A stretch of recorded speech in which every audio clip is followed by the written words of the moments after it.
नमस्कार मित्रांनो. ही actually video जी आहे ना, ती पूर्णपणे स्पर्धा परीक्षेचा अभ्यास करणाऱ्या विद्यार्थ्यांच्यासाठीची व्हिडिओ आहे.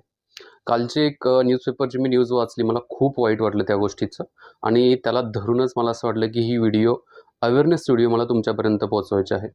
एक विद्यार्थी एम-पी-एस-सीची तयारी करत होता. एम-पी-एस-सीमध्ये सिलेक्शन झालं नाही आहे, म्हणून त्या विद्यार्थ्यानं सुसाईड केलं. ही अतिशय चुकीची गोष्ट आहे आणि अशा गोष्टी ह्या आपल्या आसपास होत आहेत, घडत आहेत. डिप्रेशनमध्ये विद्यार्थी आहेत आणि मला असंच म्हणायचं आहे, की बाबांनो स्पर्धा परीक्षा म्हणजे हे तुमचं आयुष्य नाही आहे. हे तुम्ही आयुष्य संपवण्यापर्यंत जाणे एवढी मोठी स्पर्धा परीक्षा नाही आहे. आयुष्याचा एक भाग या दृष्टिकोनातून तुम्ही स्पर्धा परीक्षेकडे बघा आणि त्या दृष्टिकोनातूनच त्याला तिथपर्यंत घेऊन जाण्याचा प्रयत्न करा. जर समजा तुम्हाला त्याच्यात यश भेटलं नाही आहे, तर ठीक आहे, काही प्रॉब्लेम नाही आहे. आयुष्यामध्ये दुसरं काहीतरी करेल. पण काय करेल तर याच्यामध्येच अडकून राहून त्याच्या थ्रू स्वतःला वाहून घेऊन आणि एका लेव्हलला गेल्यानंतर स्वतःला संपवणं हे काय आयुष्य नाही आहे मित्रांनो. तर आज मला काही गोष्टी सांगायच्या स्पर्धा परीक्षेच्या विद्यार्थ्यांच्या मानसिकतेच्या बाबतीमध्ये. एक म्हणजे एखादा विद्यार्थी येतो, परीक्षेचं प्रिपरेशन करतो. मग तो एम-पी-एस-सी असेल, यू-पी-एस-सी असेल, एस-एस-सी असेल, बँकिंग असेल, कुठल्याही परीक्षेचं प्रिपरेशन करायला सुरुवात करत असतो आणि या सुरुवातीच्या फेजमध्ये कॉन्फिडन्स लेवल खूप चांगली असते. बऱ्याच गोष्टी असतात आणि त्या आधारावरती काही विद्यार्थ्यांना यश पण मिळतं, नाही असं नाही आहे.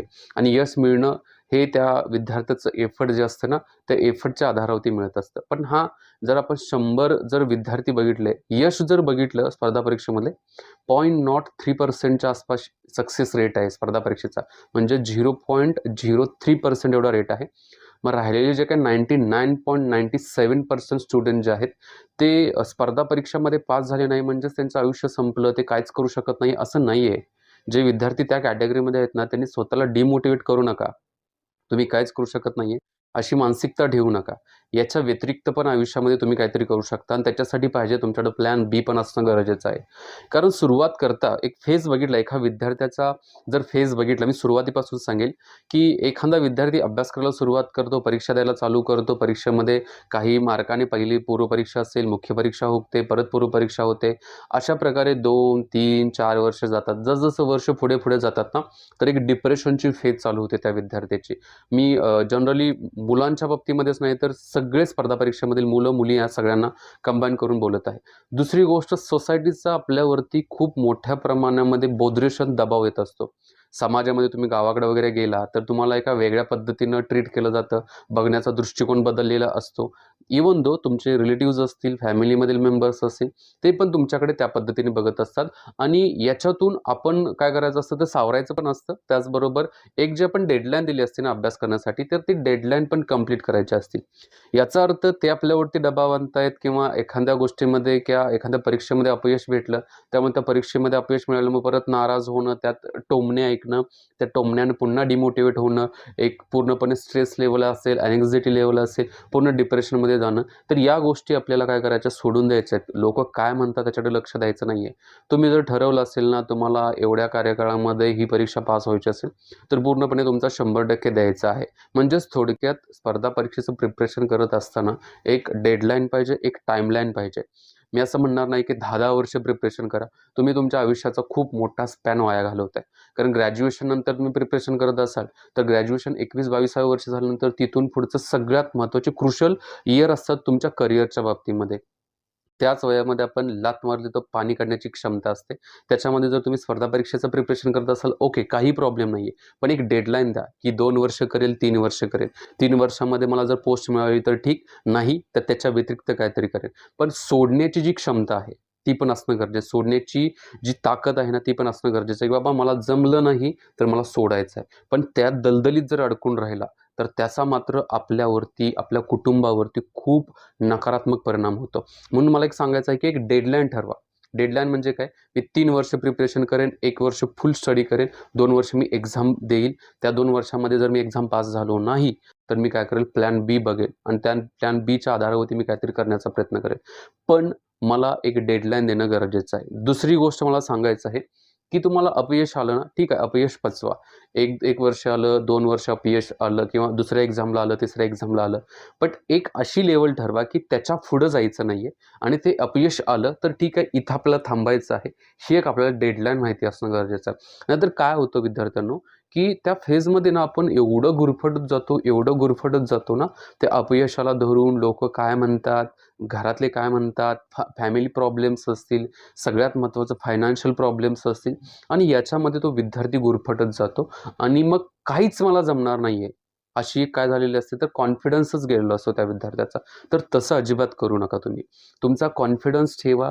या क्षेत्राव्यतिरिक्त हजारो क्षेत्र जे आहेत, त्या क्षेत्रामध्ये तुम्ही चांगली काम करू शकता. तुमच्याकडे ती क्षमता असते आणि त्याचबरोबर ज्यावेळेला या परीक्षांचं प्रिपरेशन करत असतो आपण, मग ते UPSC असू दे किंवा MPSC असू दे, त्याच्यातून आपल्याला काही ना काहीतरी करण्याची आयडिया मिळत असते. काही ना काहीतरी करण्याची एक क्षमता आपल्यामध्ये आहे, हे जाणवत असतं आणि ती आयडेंटिफाय पण करणं गरजेचं आहे. सो त्याच्यावरती पण आपला फोकस असणं गरजेचं आहे. त्यामुळे या गोष्टीला काय करायचं, साईडला ठेवायचं आहे. डेडलाईन द्या, तेवढ्या दिवस प्रिपरेशन करा. पद मिळालं ठीक, नाही मिळालं तर दुसरं काहीतरी करेल. आणखी एक महत्त्वाचं, की एक जे फेक मोटिव्हेशन आहे ना, जे काही अधिकारी वगैरे झालेले असतात, त्यांचं एक फेक मोटिव्हेशन असतं, की मी असं केलं, मी तसं केलं. मी असं म्हणणार नाहीये, की त्यांनी कष्ट केलेलं असतं, त्याच्यातूनच ते अधिकारी झालेले असतात. बट ते त्यांच्यासाठी सूट झालेलं असतं. ते आपल्यासाठी सूट होणार नाही, की ते तुमच्यासाठी सूट होणार नाहीये. एखादा व्यक्ती अधिकारी झाला असेल, तर तो संध्याकाळचं प्रिपरेशन करत असेल, अभ्यास करत असेल, तर ते संध्याकाळचा अभ्यास करणं त्या व्यक्तीला सूट होतंय. तुम्हाला सूट होत नाहीये, याचा अर्थ तुम्ही पण संध्याकाळनं करायला पाहिजे का?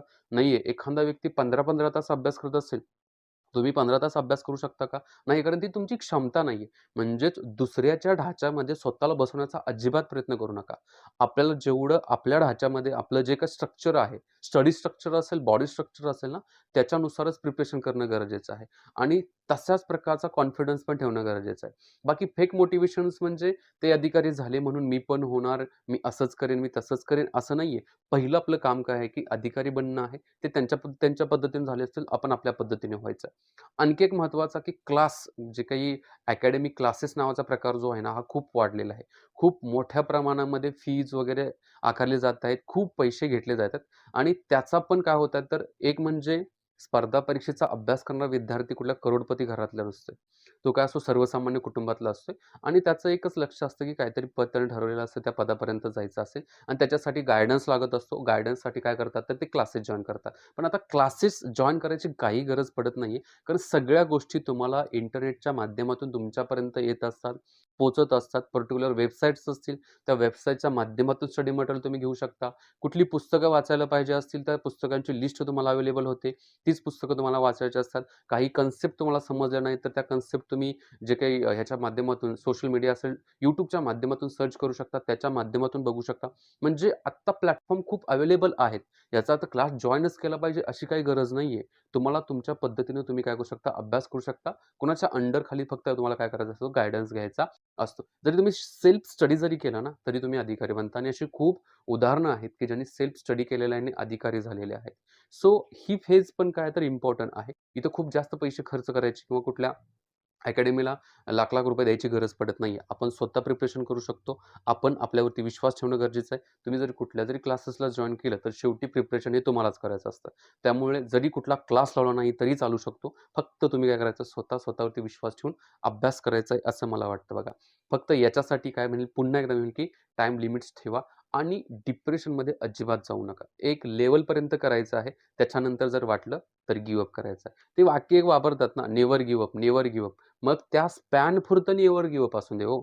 जर मी समजा ठरवलं असेल मला 3 वर्ष प्रिपरेशन करायचं असते ना, तर त्या 3 वर्षामध्ये नेव्हर गिव्ह अप आहे. स्टडीच्या बाबतीमध्ये नेव्हर गिव्ह अप. स्टडीच्या बाबतीमध्ये नो कॉम्प्रोमाईज असेल. जे टाईम टाईम म्हणजे मी म्हणेल की टाईम टेबल तुम्ही ठरवलं असेल, दिवसाला हे करायचं आहे, तर त्याच्यामध्ये नेव्हर गिव्ह अप असेल. आठवड्यामध्ये जे ठरवलं असेल त्याच्यामध्ये नेव्हर गिव्ह अप असेल. महिन्यामध्ये ठरवलं असेल त्याच्यासाठी नेव्हर गिव्ह अप असेल. पण 3 वर्ष, 4 वर्ष, 7 वर्ष, 10 वर्ष ह्याच्यासाठी नेव्हर गिव्ह अप हे वाक्य नका वापरू.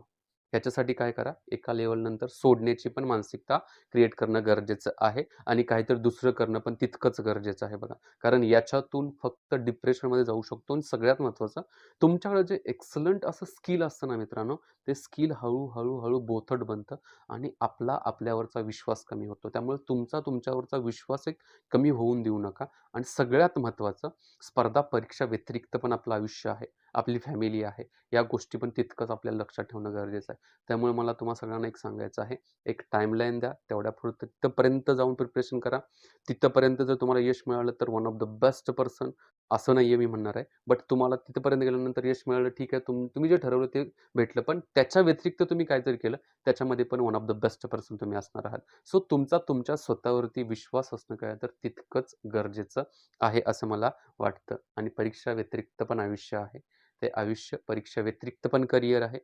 पदाव्यतिरिक्त पण करियर्स आहेत. खूप करियर्स आहेत. जे काही ग्लोरिफाईड करियर जे बघितलं जातं ना त्याच्याकडं, त्याच्या व्यतिरिक्त पण चांगल्या अपॉर्च्युनिटी असतात.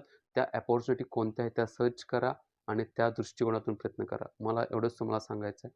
फक्त नाराज होऊ नका, डिप्रेस होऊ नका आणि तुम्हाला ज्या पद्धतीने ज्या गोष्टी करायच्या आहे ना, त्याच्याकडे जावा.